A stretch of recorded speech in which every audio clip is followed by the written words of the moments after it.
Hello, welcome to the online classroom for the module FIN3701.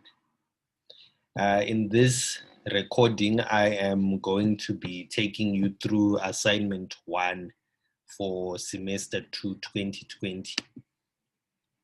I just want to take you through some of the important concepts from the assignment so that you better understand the assignment solutions I've posted, and it's advisable for you to go through this class once you've had an opportunity to touch on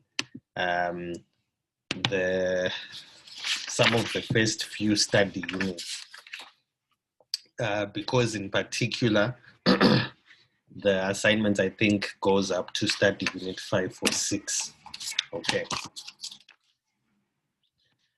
So as you go through the class, feel free to put the class on pause to just make sure you understand, and you can also take notes, and you can be comparing what I put up on the screen and answer with what you have tried out.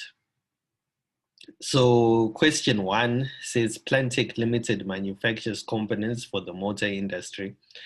The company is considering increasing the level of automation of the production process for one of its production lines.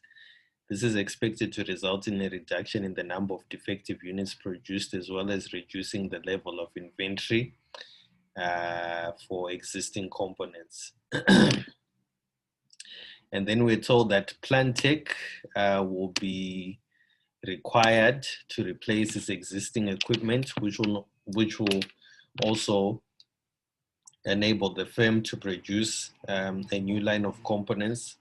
The cost of the new equipment is 3.3 million rand, and the new equipment qualifies for a deduction of 40% of cost in the first year, 20% of cost in each of the 3 subsequent years. So the new machine will be depreciated at 40% in the first year, 20% second year, 20% third year, and 20% fourth year.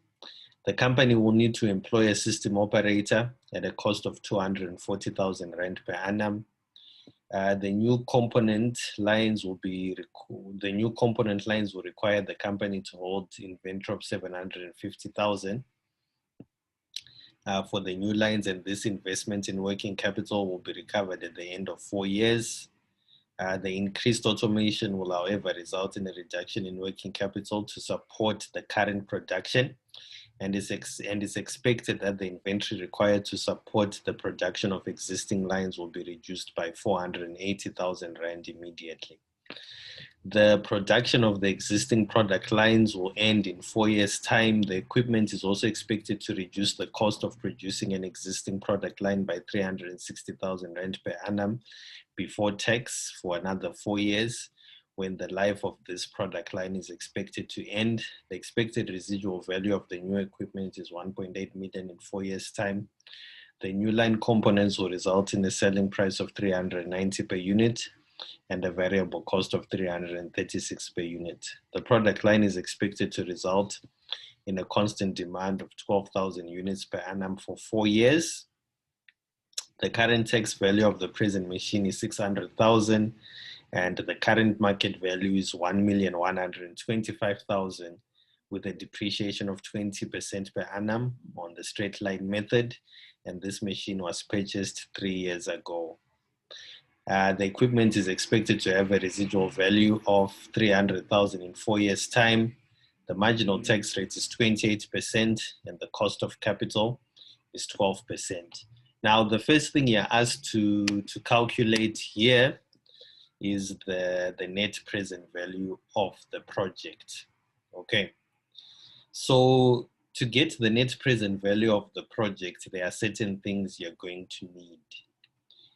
You're going to need the initial investment of this particular project.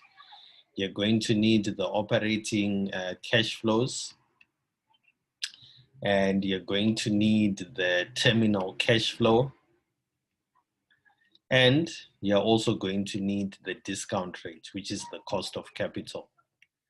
So sometimes in an exam or in an assignment, you have to calculate all of these. You have to calculate the initial investment, the OCF, the terminal cash flow, and the discount rate. Fortunately for us in this particular question, we have been given the discount rate, so we don't have to calculate this. We just have to calculate the initial investment, the operating cash flow, and the terminal cash flow. And once we've obtained those, we then need to discount our operating cash flow and terminal cash flow and the initial investment to get the NPV.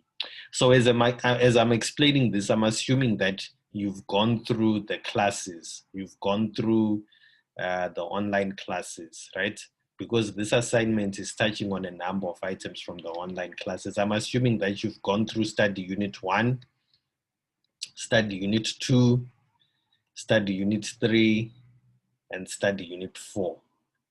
Up to, I'm assuming that at least you've gone through these study units. The first question is touching on these 3 study units. So I'm assuming you've gone through the classes on these first 3 study units. Okay.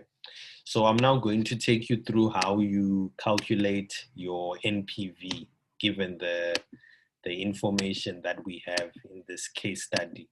So I'll put up the solution right here. So I'm going to explain how I got the solutions. Okay, so the first thing we need to do, we need to determine our initial investment. And as you remember, the template for the initial investment says the installed cost of the new asset. So the installed cost of the new asset consists of delivery and installation expenses. And we were told that the cost of the new equipment is 3.3 million. We put that as a negative because this is money going out. And then we add the after-tax proceeds from the sale of the existing asset. So we need to calculate this after-tax proceeds from the sale of the existing asset. Now, to calculate the after-tax proceeds from the sale of the existing asset, we take the market value of the existing asset plus or minus tax. So you check to see if you've been given these items.